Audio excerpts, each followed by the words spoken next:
اعوذ باللہ من الشیطان الرجیم فاعلم انہ لا الہ الا اللہ واستغفر لذنبک وللمؤمنین والمؤمنات۔ قابل احترام حاضرین، پردہ نشین خواتین، ہر قسم کی تعریف، توصیف، بڑائی، کبریائی اس اللہ وحدہ لا شریک کے لائق ہے، جس نے اسلام اور ایمان کے نام پر دنیا بھر کے سارے مسلمانوں کو بھائی بنایا۔ دنیا میں جہاں بھی مسلمان رہتا ہے دوسرے مسلمان کا وہ بھائی ہے، اور اس پر اس مسلمان کے حقوق عائد ہوتے ہیں۔ لاکھوں درود و سلام اللہ کے سارے انبیاء پر، خصوصاً آخر نبی محمد مصطفیٰ صلی اللہ علیہ وسلم پر، جن کے ذریعے اللہ تعالیٰ نے انسانیت کو مقام دیا ہے، عدل و انصاف قائم کیا ہے، اچھی اور بری کی تمیز کرایا ہے، ظلم اور ظلم کے تمام مشتقات سے اللہ تعالیٰ نے روکا ہے۔ محترم حضرات، ایک مسلمان ہونے کے اعتبار سے دوسرے مسلمان کی ذمہ داری دنیا اور دنیا کی چیزوں میں عائد ہوتی ہے، اور کوئی مسلمان دوسرے مسلمان کی ذمہ داری قبول کیے بغیر کامل مسلمان ہو نہیں سکتا۔ اسلام کی تعلیم اور اسلام کا تقاضا یہی ہے کہ اس کے ماننے والے سارے کے سارے محبت کے ساتھ رہیں، الفت کے ساتھ رہیں، ایک جسم ایک دل بن کر رہیں، ایک کی تکلیف کو سب کی تکلیف سمجھیں، ایک کی خوشی کو سب کی خوشی سمجھیں۔ یہ اسلام کی تعلیم ہے اور اسلام کا تقاضا۔ اور اللہ تعالیٰ نے دنیا میں انسان کو صرف اس کی عبادت کرنے ہی کے لیے نہیں پیدا کیا، بلکہ عبادت کرنے کے ساتھ ساتھ اس کی جو دوسری تعلیمات ہیں اللہ اور اس کے رسول کی، شریعت کی، تو ان تعلیمات پر عمل کرنا، جسے اطاعت کہا جاتا ہے۔ تعلیمات پر عمل کرنے کا نام ہی اطاعت ہے، اور اس اطاعت میں ایک حصہ بندگی کا ہے، عبادت کا۔ تو گویا کہ انسان کی پیدائش کا اصل مقصد اللہ کی اطاعت کرنا، اللہ کے رسول کی اطاعت کرنا، اور اللہ کے رسول کی اطاعت میں، اللہ کی اطاعت میں یہ بات شامل ہے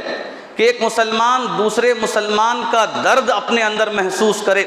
ایک مسلمان دوسرے مسلمان کے حق میں خیرخواہ بنے، ایک مسلمان دوسرے مسلمان کے حقوق کو ادا کرے، اور ایک مسلمان دوسرے مسلمان کے حق میں غائبانہ طور پر دعا کرے۔ یہ ذمہ داری ہے۔ جب تک یہ ذمہ داری ادا نہیں کی جائے گی اس وقت تک ایک مسلمان کامل مسلمان ہو نہیں سکتا۔ شاعر نے کہا،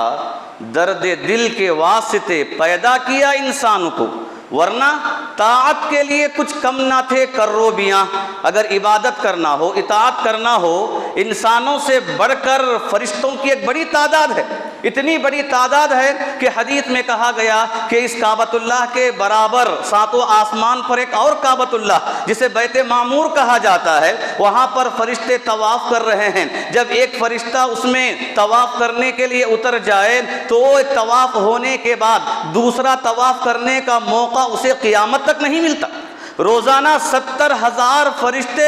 اس گھر کے طواف کے لیے اترتے جاتے ہیں۔ ایک مرتبہ طواف کرنے کے بعد دوبارہ قیامت تک اسے موقع نہ ملے تو اندازہ کرو کہ رب العالمین نے فرشتوں کی تعداد کتنی پیدا کیا ہے، اور انسانوں کے مقابلے میں یہ مخلوق بڑی کثیر تعداد میں ہے۔ یہ تو فرشتوں کا معاملہ ہے، ورنہ چرندوں کی بات کریں، پرندوں کی بات کریں، اور چوپایوں کی بات کریں، بری اور بحری مخلوقات کی بات کریں، اتنے مخلوقات ہیں کہ بندہ اگر صرف انواع کے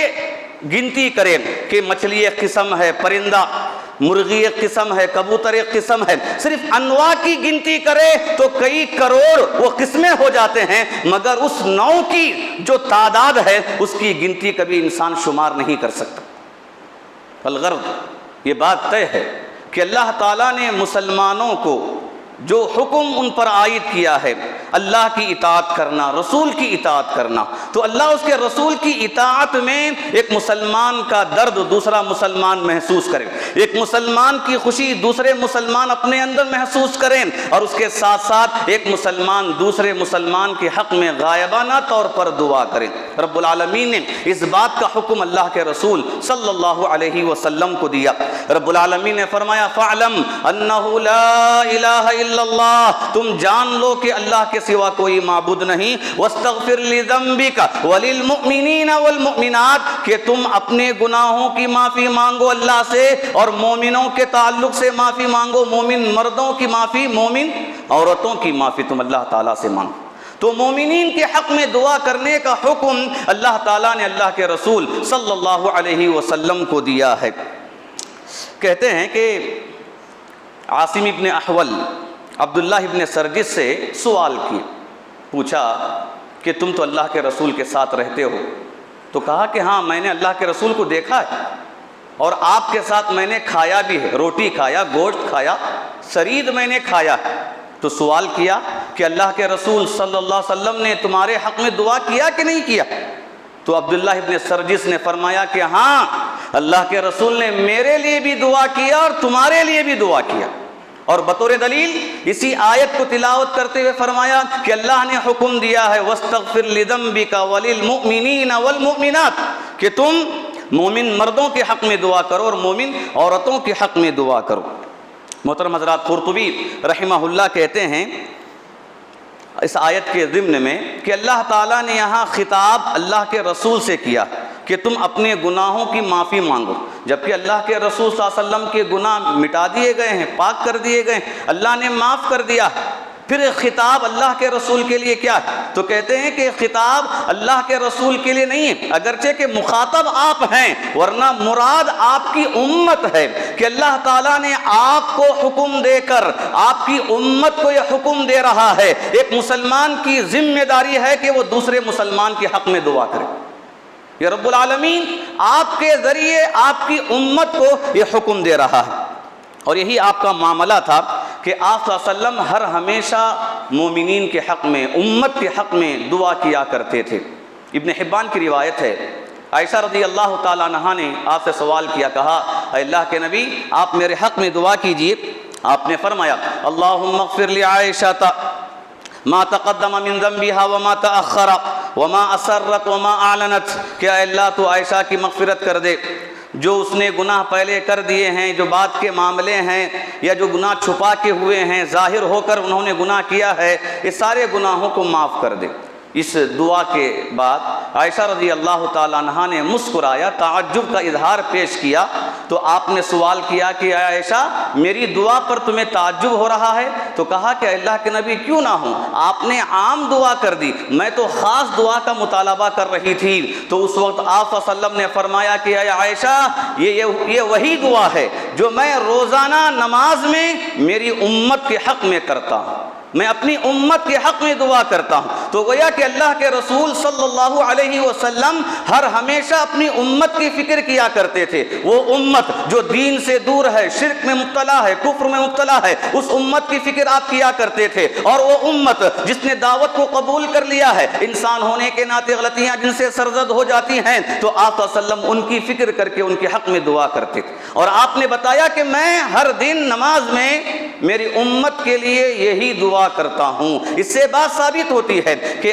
دوسروں کے حق میں دعا کرنا، مومنین کے حق میں دعا کرنا، یہ نبی کی سنت ہے، اللہ کے رسول صلی اللہ علیہ وسلم نے ثابت کیا ہے۔ اتنا ہی نہیں بلکہ بعض دعاؤں کو اگر ہم دیکھیں تو ہمیں یہ بات معلوم ہوتی ہے کہ آپ صلی اللہ علیہ وسلم نے نیک بندوں کے حق میں دعا کرنے کی ترغیب دلائی، تعلیم دی ہے، بلکہ بندہ جب بھی نماز پڑھے گا ہر نماز میں اسے دوسروں کے حق میں دعا کرنے کی تعلیم دی گئی ہے۔ جب تک وہ دوسروں کے حق میں دعا نہیں کرتا اس وقت تک سلام نہیں پھیر سکتا، اس وقت تک اپنی نماز کو مکمل نہیں کر سکتا۔ صحابہ کہتے ہیں کہ ہم نماز میں تشہد میں بیٹھتے، التحیات پڑھتے، تو التحیات میں جب سلام کی بات آتی تو ہم کہتے تھے السلام علی جبرائیل و میکائیل، السلام علی فلان و فلان، اللہ کے رسول صلی اللہ علیہ وسلم ہماری طرف متوجہ ہوئے اور کہا کہ سنو، سلام یہ اللہ ہے، اللہ کا نام ہے، یہ اللہ تعالیٰ سلام ہے۔ جب تم سلام کرو تو تم دعا کرتے ہوئے یہ کہو السلام علی عباد اللہ الصالحین،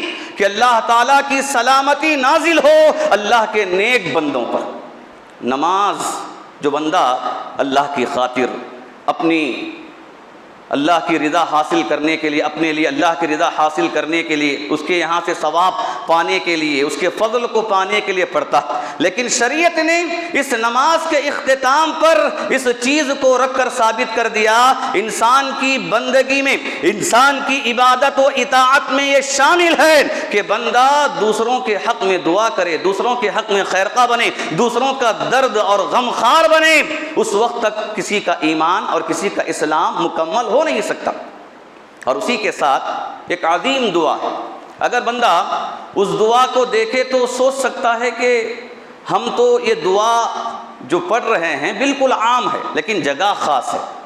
جگہ خاص ہے جہاں پر بندے کو ایک خصوصی دعا کرنے کی ضرورت ہے، وہاں پر اللہ کے رسول صلی اللہ علیہ وسلم نے عمومی دعا کا ذکر کیا ہے۔ جنازہ سامنے ہے، میت کے لیے دعا کی ضرورت ہے، مغفرت کرنے کی ضرورت ہے، معافی کی ضرورت ہے، ہر ایک غم میں رہتے ہیں، سوچتے رہتے ہیں کہ قبر میں کیا ہوگا، آخرت میں کیا ہوگا، اللہ تعالیٰ ان کا کیا حشر کرے گا، ان کا ماجرا کیا ہوگا، ان کی عاقبت کیا ہوگی، یہ سارے خیالات لوگوں کے دلوں میں رہتے ہیں، لیکن اس کے باوجود جب کلمات زبان سے نکلتے ہیں تو نکلتے ہیں اللہم اغفر لحینا ومیتنا وشاہدنا وغائبنا وصغیرنا وکبیرنا وذکرنا وانثانا۔ تو گویا کہ دعا ہم یہاں خاص کرنے کے بجائے عام کر رہے ہیں۔ اے اللہ جو زندے ہیں انہیں بھی معاف کر دے، جن کا انتقال ہو چکا ہے انہیں بھی معاف کر دے، جو حاضر ہیں انہیں معاف کر دے، جو غائب ہیں انہیں معاف کر دے، جو بڑے ہیں چھوٹے ہیں مرد ہیں عورتیں ہیں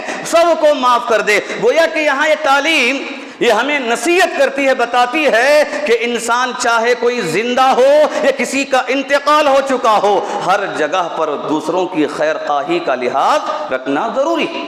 اور اس میں خاص کر دوسروں کے حق میں دعا کرنا۔ ایک مسلمان کا حق ہے دوسروں کے حق میں دعا کرنا، کہ مسلمان جب بھی اپنے ہاتھوں کو اٹھائے تو چاہیے کہ اپنے ساتھ ساتھ اپنے محلے والوں کے لیے، اپنے گاؤں والوں کے لیے، اپنے خاندان قبیلے والوں کے لیے، اور اس سے آگے بڑھ کر پورے ملت اسلامیہ کے لیے بندہ دعا کرے، خیر کا مطالبہ کرے۔ یہ شریعت کی تعلیم ہے، ورنہ کبھی سوچے کہ جنازے کے لیے دعا تو وہاں اس کے حق میں ہونا چاہیے، اس کی مغفرت کے لیے دعا ہونی چاہیے، لیکن اس دعا میں آپ صلی اللہ علیہ وسلم نے زندوں کا ذکر کیا، عورتوں کا ذکر کیا، مردوں کا ذکر کیا، بچوں کا، بڑوں کا ذکر کیا، اور یہاں تک بھی کہہ دیا اے اللہ اگر ہمیں زندہ رکھ تو ایمان پر زندہ رکھ، اگر موت آئے تو اسلام پر آئے۔ تو گویا کہ بندہ میت کے لیے دعا کرنے جا کر اپنے لیے دعا کر رہا ہے اور اپنے سارے ملت اسلامیہ کے لیے دعا کر رہا ہے۔ یہ شریعت کی تعلیم ہمیں بتاتی ہے کہ انسان جیے تو دوسروں کے لیے جیے، صرف اپنے لیے نہ ہو، نہ اس کا کمانا اپنے لیے ہو،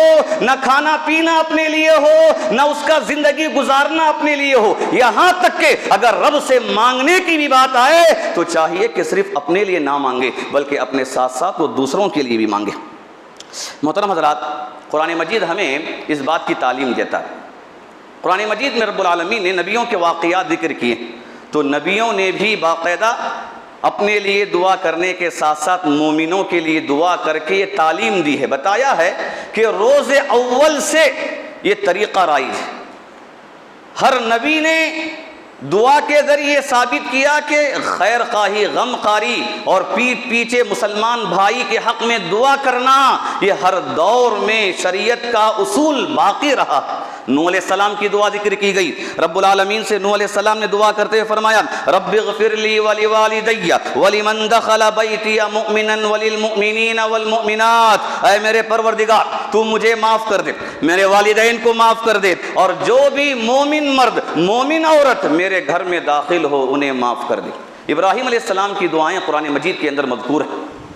ابراہیم علیہ السلام نے دعائیں کی، بیوی کے حق میں، بچوں کے حق میں دعائیں کی، لیکن آپ کی دعا یہاں تک نہیں تھی، بلکہ سارے مکے والوں کے حق میں آپ نے دعا کی، اور آپ کی دعا یہاں تک نہیں تھی بلکہ قیامت تک آنے والی انسانیت کے لیے آپ نے دعا کی۔ کیا وہ دعا تھی کہ خود اللہ کے رسول صلی اللہ علیہ وسلم نے فرمایا کہ میں میرے والد ابراہیم کی دعا ہوں، اللہ تعالیٰ سے ابراہیم علیہ السلام نے میرے حق میں دعا کیا، اللہ تعالیٰ نے مجھے آخری نبی بنا کر بھیجا ہے۔ تو قیامت تک کی انسانیت کے لیے ابراہیم علیہ السلام نے دعا کی تھی کہ اے اللہ ان لوگوں میں ایک ایسا انسان انہی میں سے بھیج دے جو تیری کتاب کی تلاوت کرے اور ان کا تزکیہ کرے اور انہیں پاک کرے، کتاب و حکمت کی تعلیم انہیں دے۔ ابراہیم علیہ السلام کی دعائیں ہمیں بتاتی ہیں کہ ایک نبی دعا کر رہا ہے تو اپنی امت کے لیے اور دیگر امتوں کے لیے دعا کر رہا ہے، یہ شریعت کی تعلیم ہے۔ اور اسی قدر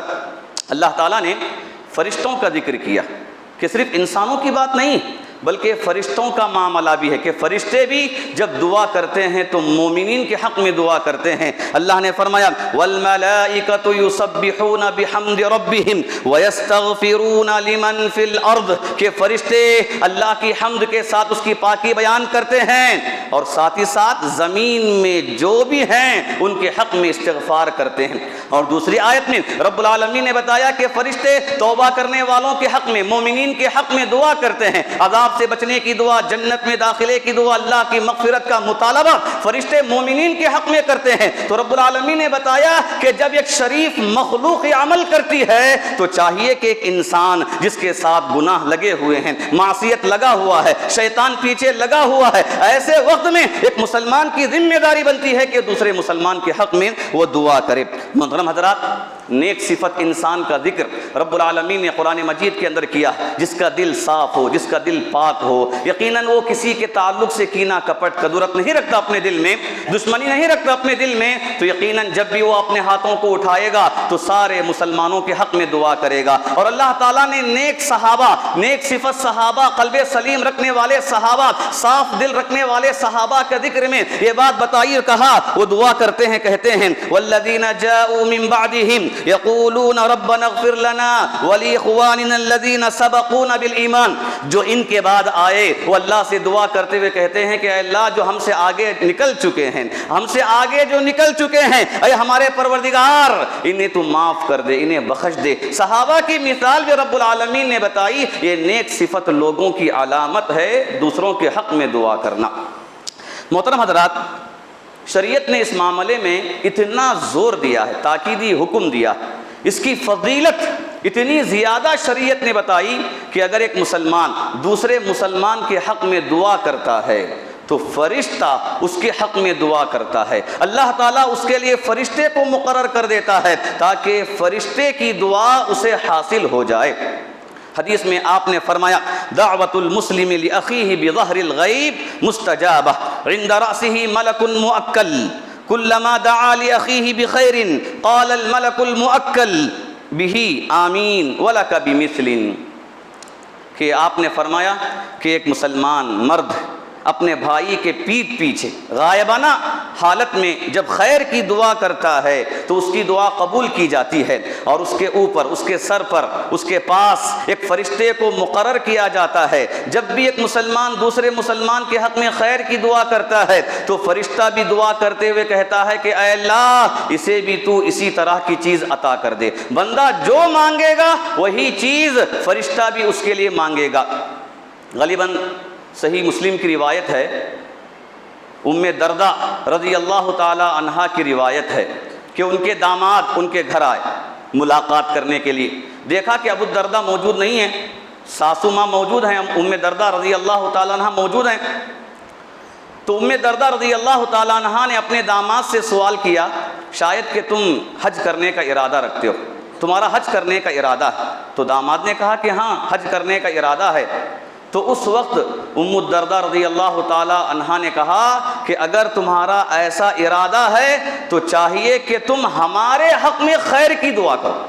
ہمارے حق میں خیر کی دعا کرو۔ تو اس کے بعد حدیث سنائی، کہا کہ اللہ کے رسول صلی اللہ علیہ وسلم نے فرمایا ہے جب ایک مسلمان دوسرے مسلمان کے حق میں خیر کی دعا کرے تو فرشتہ وہی چیز اس کے حق میں مانگتا ہے، فرشتہ وہی چیز اس کے حق میں دعا کرتا ہے۔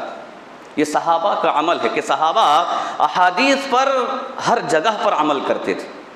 عمل کرنے میں کبھی شرم محسوس نہیں کرتے، کبھی اسے ہلکے میں نہیں لیتے، معمولی میں نہیں لیتے۔ تو گویا کہ یہ حدیث ہمیں تعلیم دیتی ہے کہ اپنے داماد اور اپنی بیٹی کو حج کے لیے روانہ کرنے میں ایک حدیث پیش کر کے بھیج رہے ہیں، اگر تمہارا ارادہ ہے تو چاہیے کہ تم ہمارے حق میں دعا کرو۔ گویا کہ صحابہ کو یقین تھا کہ اگر بندہ جب دوسروں کے لیے دعا کرے گا تو فرشتہ اس کے لیے دعا کرے گا، اور جب فرشتہ دعا کرے گا تو اس کی دعا قبول ہو جائے گی، اس کی مراد پوری ہو جائے گی۔ اور اس حدیث کی روشنی میں ایک اور بات یہ بھی معلوم ہوتی ہے کہ داماد کو ساس بات کر سکتی ہے، ایسا نہیں کہ جیسے ہمارا ماحول ہے، گویا کہ ایک ساس داماد کے لیے ایک محرم بن جاتی، نہ سامنے آئے گی نہ بات کرے گی، اسے ایک شرم کی چیز محسوس کرتے ہیں۔ حالانکہ اسلام کی یہ شریعت نہیں، بلکہ شادی ہوتے ہی وہ ماں جو ساس ہے داماد کے لیے حرام ہو جاتی ہے، بالکل حرام ہو جاتی ہے، تو اس کے سامنے آنا بات کرنا درست ہے۔ لیکن ہمارا ماحول جو غیر مسلموں کے درمیان رہنے کی وجہ سے ایسا بن گیا ہے جیسے ان کے پاس نظریات ہیں، وہی نظریات آج ہمارے پاس بھی پائے جاتے ہیں شرعی طور پر۔ صحابیہ نے اپنے داماد کے سامنے آ کر بات کیا اور حدیث بھی سنائی، ترغیب دلائی کہ اگر تمہیں حج کو جانا ہو تو چاہیے کہ تم ہمارے حق میں دعا کرو۔ محترم حضرات، سلف صالحین اس بات پر بڑے کاربند تھے اور اس کا بڑا لحاظ رکھتے تھے۔ سلف صالحین کے یہاں دوسروں کے حق میں دعا کرنے کی چیز بہت ہی عام تھی۔ اویس قرنی رحمہ اللہ ہمیں معلوم ہے، مشہور تابعی ہیں، کبار تابعین میں ان کا شمار ہوتا ہے۔ اویس قرنی سے ملاقات کرنے کے لیے گئے، حریم بن حیان ملاقات کرنے کے لیے گئے، زیارت کیے، بات چیت ہونے کے بعد کہا کہ میں آپ کے پاس آیا ہوں، آپ بھی میرے پاس کبھی آئیے زیارت کرنے کے لیے، ملاقات کرنے کے لیے، آپ بھی ہمارے پاس آئیے تاکہ ہمارا رشتہ ایسے ہی باقی رہے، دوستی ہماری باقی رہے۔ تو اویس قرنی رحمہ اللہ نے کہا کہ میں نے ہمارے رشتے کو باقی رکھنے کے لیے اس سے بہتر طریقے کو اختیار کیا، ہمارے رشتے کو باقی رکھنے کے لیے اس سے بہتر طریقے کو میں نے اختیار کیا ہے۔ کہا وہ تمہارے حق میں دعا کرنا، میں ہمیشہ دعا کرتا ہوں، میں ہمیشہ دعا کرتا ہوں تمہارے حق میں۔ میں نے اس رشتے کو باقی رکھنے کے لیے سب سے نفع بخش طریقہ اپنایا۔ کیوں؟ اس لیے کہ اگر میں زیارت کے لیے آؤں گا ہو سکتا ہے کہ میں تکلف کروں، ہو سکتا ہے کہ میرے اندر ریاکاری آئے، لیکن جب غائبانہ طور پر میں تمہارے لیے دعا کروں گا تو اس دل کو صاف رکھ کر، ہر طرح کی کدورتوں کو دور رکھ کر اخلاص کے ساتھ میں تمہارے لیے دعا کروں گا۔ یہ بہترین ذریعہ ہے رشتوں کو جوڑنے کا۔ یہی وجہ ہے کہ علماء نے ان آیتوں کی روشنی میں جہاں مومنین کے حق میں دعا کرنے کی بات بتائی گئی ہے، ان آیتوں کی روشنی میں ایک مسئلہ ذکر کیا، کہا کہ بندہ جب مومنین کے حق میں دعا کرتا ہے تو یہ بالکل قریب ہے اور ممکن ہے کہ ایک بندہ جب سارے مومنین کے لیے دعا کر رہا ہے تو سارے مومنین کی دعا میں وہ بھی شامل ہو جائے، سارے مومنین کی دعا کا حقدار وہ بھی بن جائے۔ تو گویا کہ ایک بندہ جب سب کے لیے دعا کر رہا ہے تو قریب ہے کہ سارے لوگ اس کے لیے دعا کریں اور ساروں کی دعا اسے حاصل ہوگی، ساروں کی دعا کا فائدہ اسے ملے گا۔ اور ایک اور حدیث میں آپ صلی اللہ علیہ وسلم نے دوسروں کے حق میں دعا کرنے پر ابھارتے ہوئے تعلیم دی، کہا کہ جب لوگ امت کے حق میں استغفار کرتے ہیں، امت کے حق میں استغفار کرتے ہیں، مومنین کے حق میں استغفار کرتے ہیں، اتنا ثواب والا یہ عمل ہے کہ اگر ایک بندہ ایک مسلمان کی استغفار کرتا ہے، کوئی بھائی اپنے بھائی کے حق میں دعا کرتے ہوئے کہا کہ اے اللہ میرے بھائی کو تم معاف کر دے، اسے ایک نیکی ملے گی۔ اگر 10 لوگوں کے بارے میں دعا کرے گا تو 10 نیکیاں ملیں گی۔ یہ حدیث کے الفاظ ہیں جس میں کہا گیا کہ بندہ جتنے لوگوں کے لیے دعا کرے گا، استغفار کرے گا، اتنی نیکیاں اسے ملیں گی۔ تو اب سوچو کہ پورے مومنین کے حق میں جب بندہ دعا کرے تو کتنے اسے استغفار ملیں گے، کتنی نیکیاں اسے ملیں گی۔ یہ شریعت کی تعلیم ہے، شریعت ترغیب دلاتی ہے، بتاتی ہے کہ چاہیے کہ لوگ دوسروں کے حق میں دعا کرنے والے بنیں۔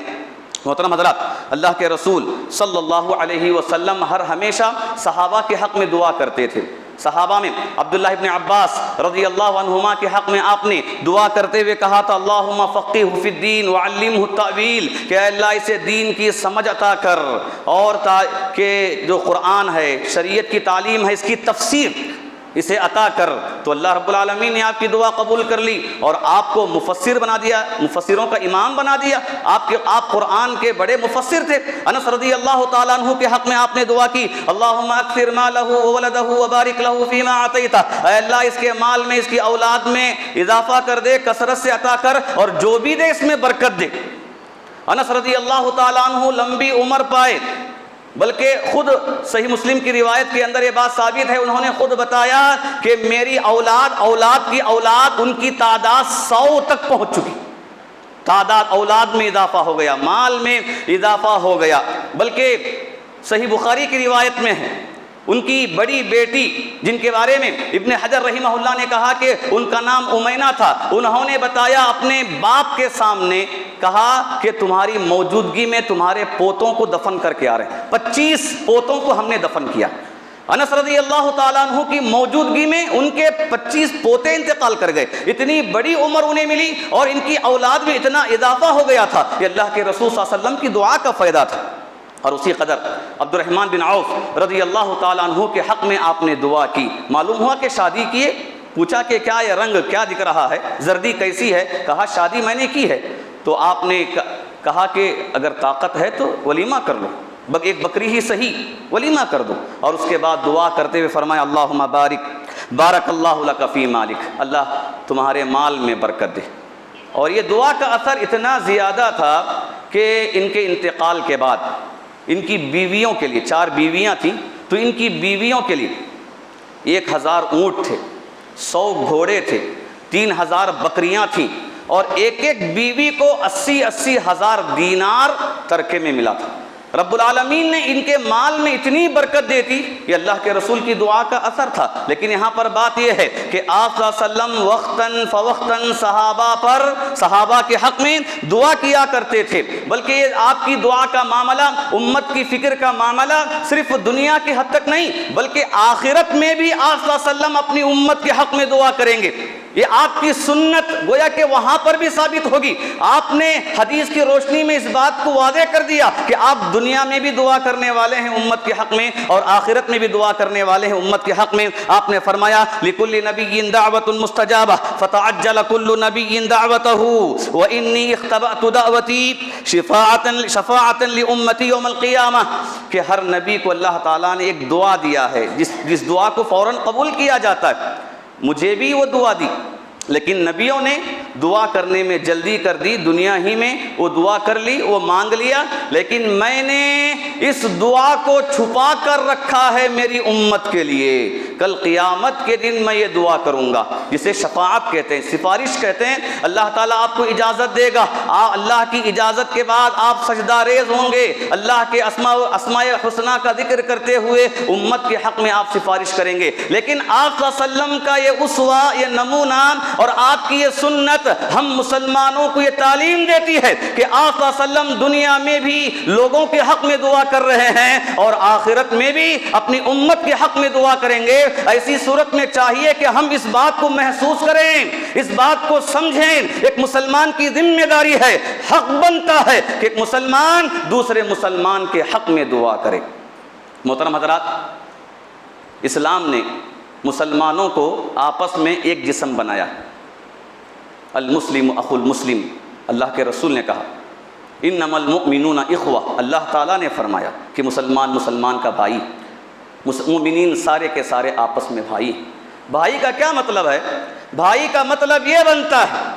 کہ بھائی کی ترقی دوسرے بھائی کی ترقی ہے، بھائی کی تنزلی دوسرے بھائی کی تنزلی ہے، ایک بھائی کی بیماری دوسرے بھائی کی بیماری ہے، ایک بھائی کا درد دوسرے بھائی کا درد ہے، ایک بھائی کی خوشی دوسرے بھائی کی خوشی ہے۔ یہاں حسد نہیں ہونا چاہیے کسی کی ترقی پر، کسی کی خوشحالی پر، کسی کو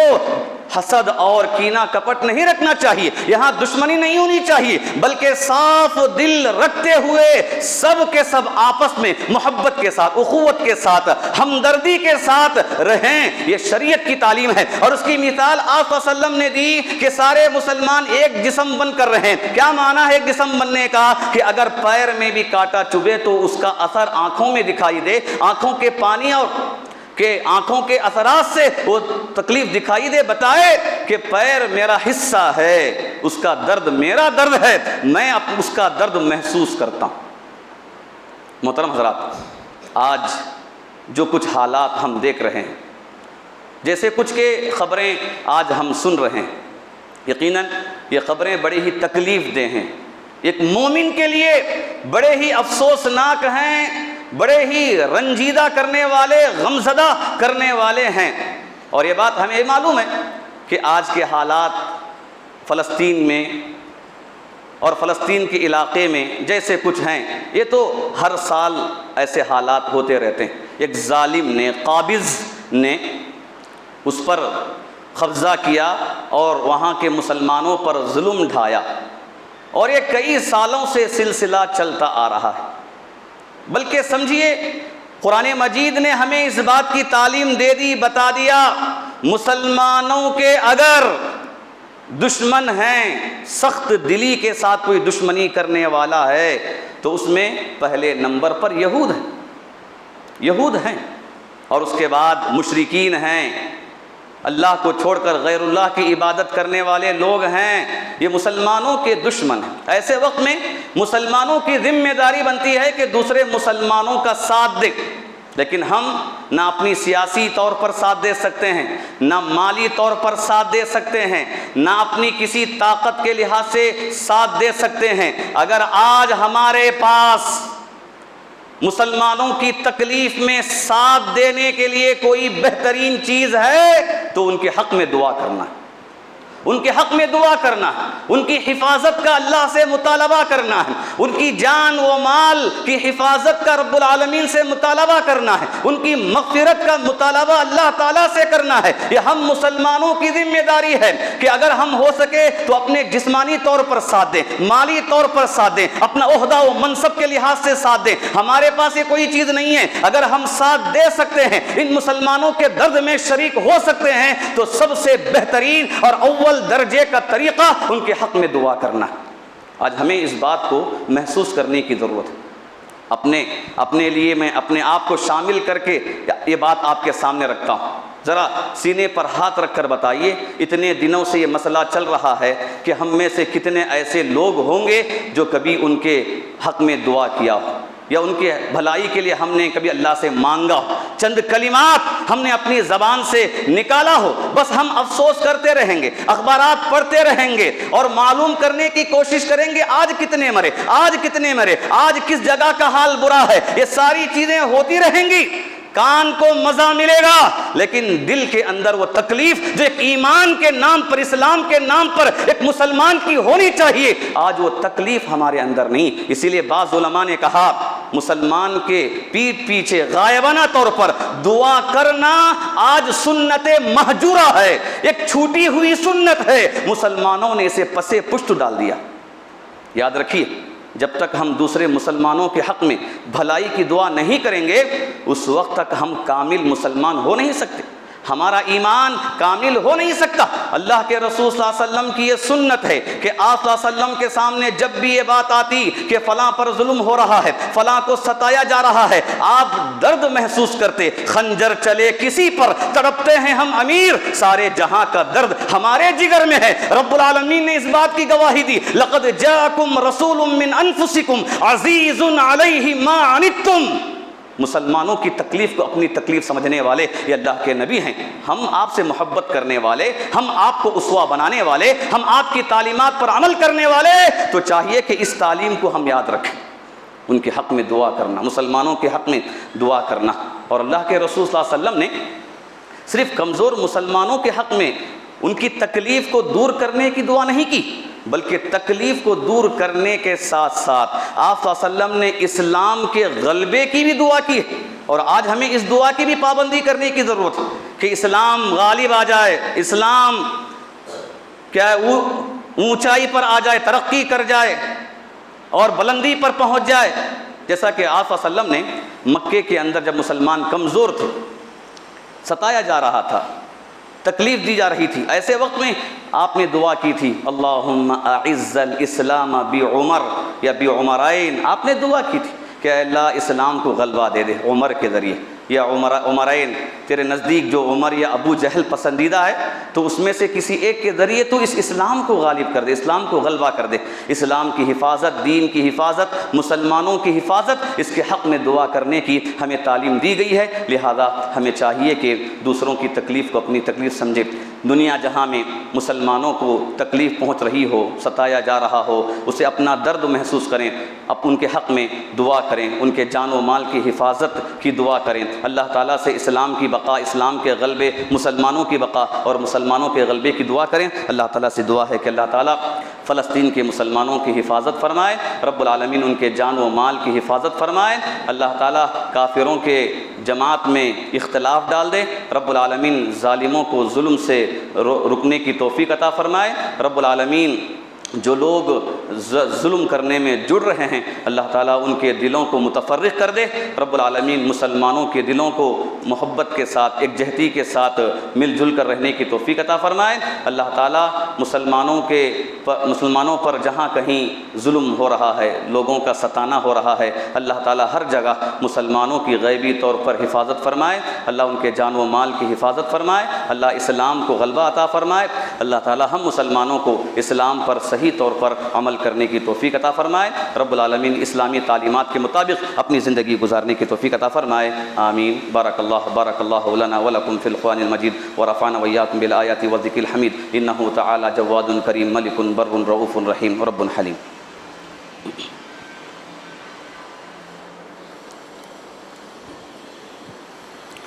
إن الحمد لله نحمده ونستعينه ونستغفره ونؤمن به ونتوكل عليه ونعوذ بالله من شرور أنفسنا ومن سيئات أعمالنا من يهده الله فلا مضل له ومن يضلله فلا هادي له. أشهد أن لا إله إلا الله وحده لا شريك له وأشهد أن محمدا عبده ورسوله. أما بعد فإن أصدق الحديث كتاب الله وخير الهدي هدي محمد صلى الله عليه وسلم وشر الأمور محدثاتها وكل محدثة بدعة وكل بدعة ضلالة وكل ضلالة في النار. أعوذ بالله من الشيطان الرجيم. إن الله وملائكته يصلون على النبي يا أيها الذين آمنوا صلوا عليه وسلموا تسليما.